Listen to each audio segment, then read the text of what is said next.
with Dante today, going over his rotator cuff power test. He is about 4 months out of Tommy John surgery and is a wrestler.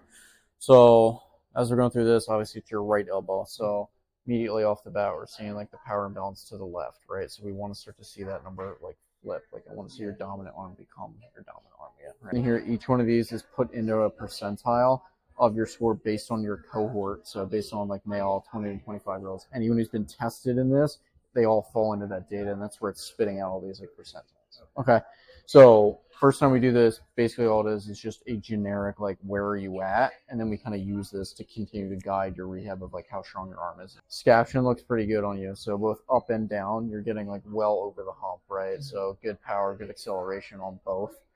As we get into more of your cuff related things, so that internal, external at your side, you're seeing lower numbers on that, right? So those are ones we're going to start to like pop for us that we want to start pushing cuff strength. Overhead, same sort of thing, right? So into here, you're even seeing like the left's a little bit above the right as far as your acceleration and your power. So we want to start to see them like bump up and up and up. Obviously, left side's slightly more powerful than the right. Okay.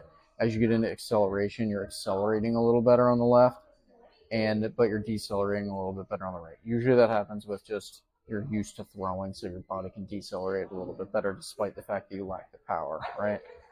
Consistency for me is always big, so I like this like 95% or above. Okay, consistency is just like, are you consistently pointing at power? Are you in the same range of motion?